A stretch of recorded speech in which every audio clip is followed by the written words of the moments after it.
you guys want to talk more about the ACC side of things. They saw what the neighbors in the SEC have done. You're the ACC. You're stuck in a terrible ass contract that you're on the hook for with ESPN for the next 15 years. You still at 14. Sure, you got the bigger media markets of all the Power 5 leagues by far. You got that going for you. But again, you're not getting your contract renewed in 15 years. And you got Notre Dame, the other elephant in the room, Notre Dame sitting on the side chilling. They had a taste last year of conference play. They had a higher rated, as far as NBC, the games last year were the highest rated games they had in years. The Clemson game, and a couple more opponents that they played. Florida State was rated high. So the ACC championship game had huge ratings. Yes, they did. But the thing is, if you're Notre Dame, why would you make the move right now? You're still getting paid, not as much as your other members, but you still got the NBC contract. And I think to them, it's more about being free. It's more of a cultural thing. But at any rate, Jeff, I'm gonna throw it right back to you, bro. If you're the commissioner, Jeff Phillips, John Swofford just handed you the baton and said, tag, you're it. You got to figure all this stuff out. What in the world are you able to do right now? Thinking forward. Well, I think there's a couple things that he can do here up front.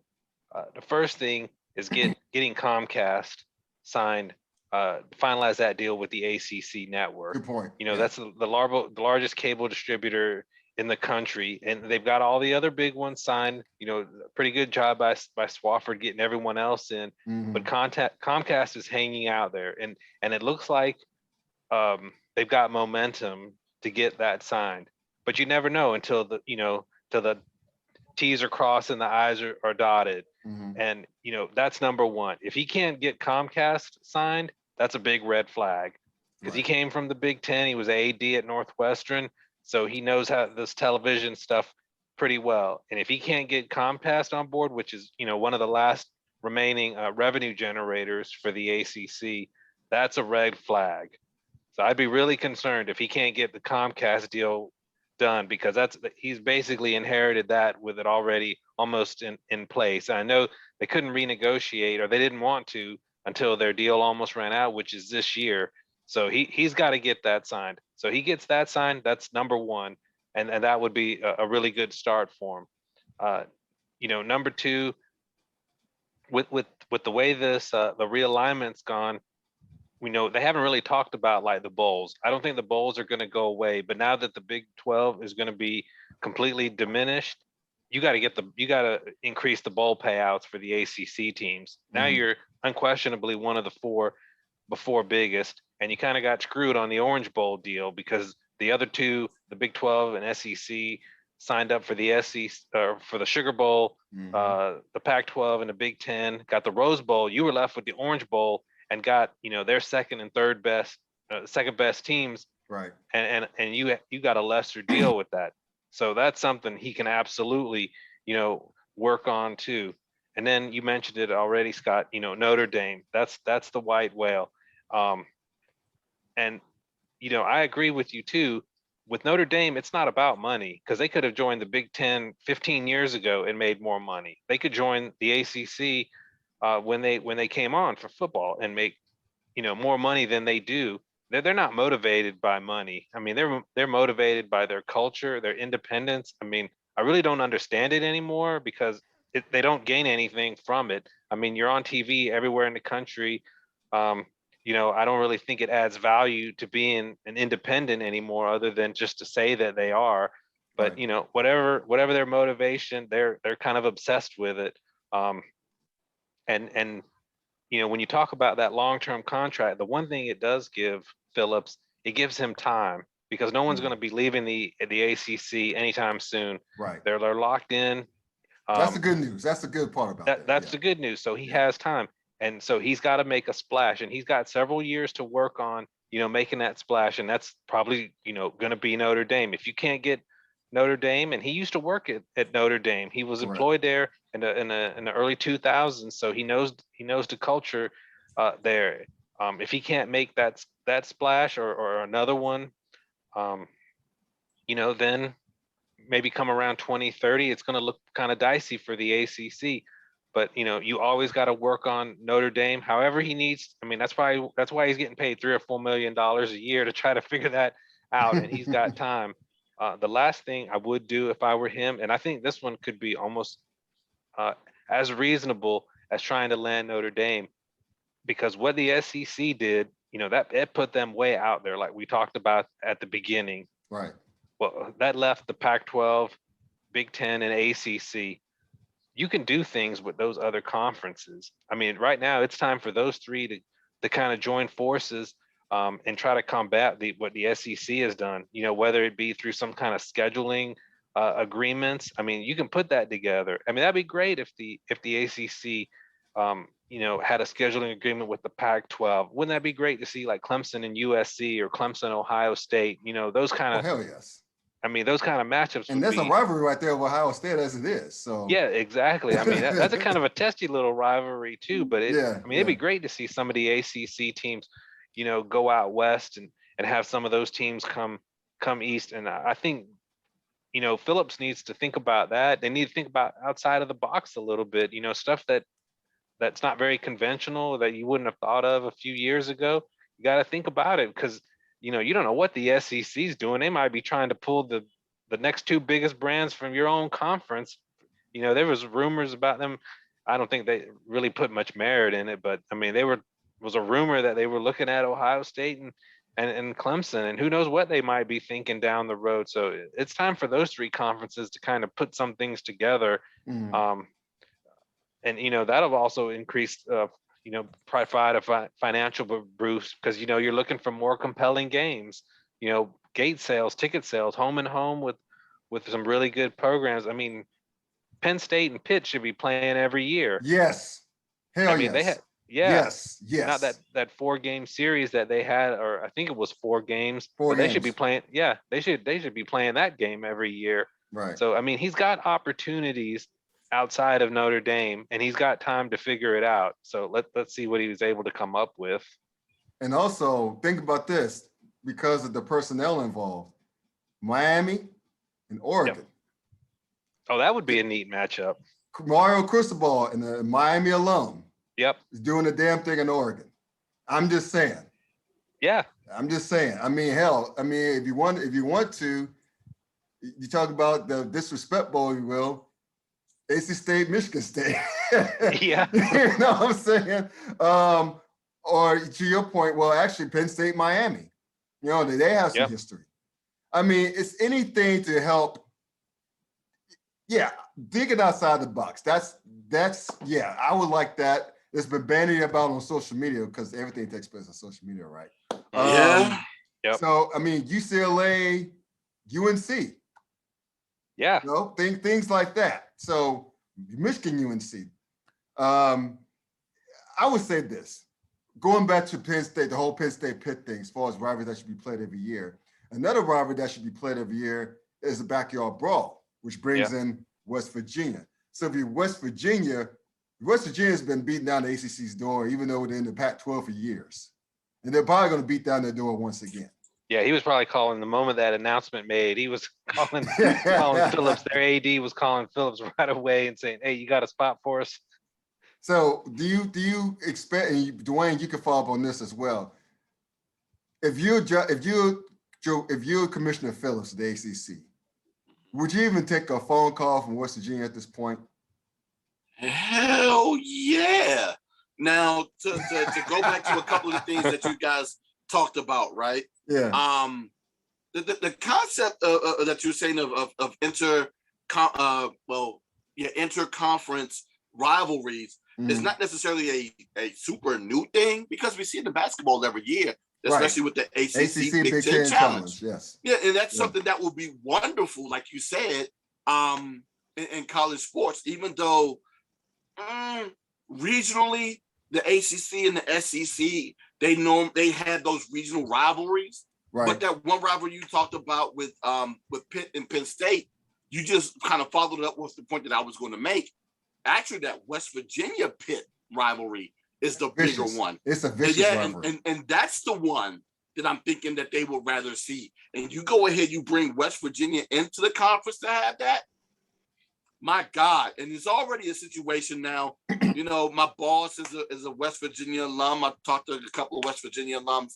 They don't necessarily like being where they currently are and would like to see a move over to the ACC because they'll get an opportunity to see a lot more road games.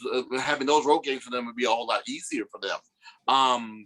Virginia Tech, all those teams, Virginia Tech. Oh yeah, all those teams, Virginia Tech. Yeah. Even for those alums that's living in Florida. You know, my boss lives in Tampa, and you know, to go see them play against Miami and Florida State, he'd be able to go see that. You know, if he wants to take a trip up to Atlanta, go see him play Georgia Tech. Right. So, you know, just things will be a little bit easier on those alums that actually live on the East Coast. But yeah, to have that type of matchup against another conference, be it the Big Ten, the Pac-12, it would be an interesting move for them to do that. But the thing is, the thing that I don't know that would happen, this is something that you guys would be able to speak on a lot better than I would. Sure. I don't know if necessarily even though it did happen recently, I don't know how often two top 10 teams that are OOCs or out of conference will want to play each other in those first 3 weeks, unless things change, because they know and understand that in order for me to have, you know, at least positioning for an at large, I have to beat a big program early. Right. So if everyone else, so if everyone gets on that mindset, maybe they'll start thinking about that a little bit more. But my God, to even, because like I said, it's happening more recently, so it's probably something that's going to become a little bit more of a pattern. But to your whole Notre Dame point, and then moving over to the ACC, Scott, we've talked about this often. The one thing, of course, that would be attractive for Notre Dame moving over to the ACC is the playoffs, and being that it will be it will be more prudent for them to be in a conference to make it into the playoffs rather than being independent, because they're taking more of a chance, because first and foremost, 6 slots are automatically going to conference champions off the bat. Yeah. And then you got 6 other slots, and we're already talking about 2 of them already going to the SEC. So now you're fighting for 4 slots as an independent. You're going to have well, they've been having wonderful seasons recently where they've had 1 or 2 lost seasons. You got to hope that you continue to do that and play as people. An independent and play people, right? You know, that's not on your ACC slate of the 5 games that they have to play annually anyway. Right. But that's something that you're going to have to keep up, and that's a whole lot of pressure on an independent when you could just go ahead, probably be a 3-loss team and still win the conference. But you guys will have to correct me on whether or not this is true or not. Okay. We talked about this last night. You know, Jeff, you don't know, but, you know, Sleazy Sports is another podcast I do. And the 2 hosts that I do there are both ACC alums as well, with Coach being an FSU and Lou being a Syracuse alum. So we discussed last night about the potential of Notre Dame not being able to join another conference because of a deal that they have with the ACC. Is that correct? Yeah, that's right. They're contractually obligated. If they join a conference, it's got to be the ACC through 2036. So they're not joining another conference. They're either staying independent and half in on the ACC, or they're joining the ACC. But they're not leaving for anyone else.